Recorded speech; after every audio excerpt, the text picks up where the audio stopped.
നമസ്കാരം. യു.എയിൽ മഴ അവസാനിച്ചിട്ടില്ല എന്ന കാലാവസ്ഥാ വിദഗ്ധരുടെ നിഗമനം. അടുത്ത ദിവസങ്ങളിലായി ശക്തമായ മഴ യു.എയിൽ തുടരും. മഴ വേനൽക്കാലത്തിന്റെ തുടർച്ച വരെ പെയ്തുകൊണ്ടിരിക്കുമെന്നാണ് അറിയിക്കുന്നത്. ദുബായിലെ ദക്ഷിണ പശ്ചിമ മേഖലയിൽ അതിശക്തമായ മഴ ഉണ്ടാകുമെന്നും കണക്ക് കൂട്ടുന്നുണ്ട്.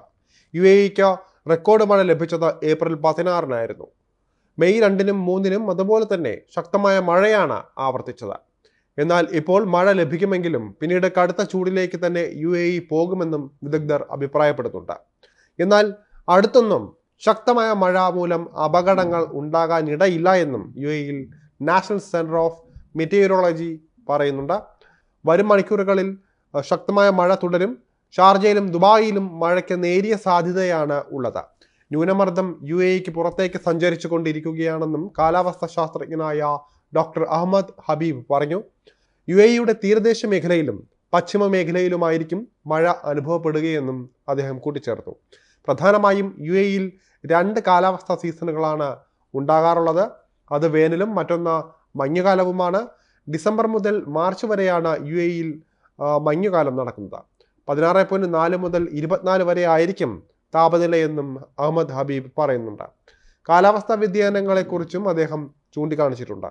ഏപ്രിൽ മുതൽ മെയ് വരെയുള്ള കാലയളവാണ് മാറിക്കൊണ്ടിരിക്കുന്ന കാലാവസ്ഥാ സാഹചര്യങ്ങൾ. ഈ സമയം പല മേഖലയിലും താപനില കാര്യമായി ഉയരും. 26 മുതൽ 33.5 ഡിഗ്രി സെൽഷ്യസ് വരെ ആയിരിക്കും താപനില. വേനൽക്കാലം ജൂൺ മുതൽ സെപ്റ്റംബർ വരെയാണ്. ഉയർന്ന താപനില 50 ഡിഗ്രി വരെ ഉണ്ടാകും.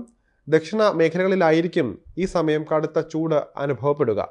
ശരാശരി താപനില 32 മുതൽ 37.2 ഡിഗ്രി സെൽഷ്യസ് ആയിരിക്കും ഈ സമയത്തെ താപനില. ഇപ്പോൾ അത്തരമൊരു കാലാവസ്ഥാ മാറ്റത്തിന്റെ സമയത്തിലൂടെയാണ് ഇപ്പോൾ കടന്നു പോയിക്കൊണ്ടിരിക്കുന്നത്. അതുകൊണ്ട് തന്നെയാണ് ശക്തമായ മഴ ലഭിക്കുന്നതെന്നും വിശദീകരണമുണ്ട്.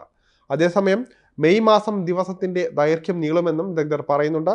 സൂര്യന്റെ സഞ്ചാരം വടക്കൻ മേഖലയിലേക്കാകുമ്പോൾ ദിനത്തിന്റെ ദൈർഘ്യം വർദ്ധിക്കുമെന്നും കണക്ക് കൂട്ടുന്നുണ്ട്. ജൂണിലാണ് വേനൽക്കാലം യു.എയിൽ ആരംഭിക്കുക.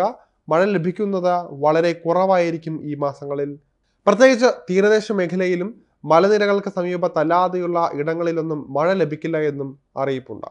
നേരത്തെ ദുബായിലെ മഴയിൽ റോഡുകൾ അടക്കം വെള്ളത്തിൽ മുങ്ങിയിരുന്നു. ഫ്ളാറ്റുകളിലും വെള്ളം കയറിയിരുന്നു. ഇതോടെ ആളുകൾ ഭീതിയായതോടെയാണ് അത് അകറ്റാൻ കൃത്യമായ കാലാവസ്ഥാ അറിയിപ്പുകൾ അധികൃതർ ഇടയ്ക്കിടെ നൽകിക്കൊണ്ടിരിക്കുന്നത്.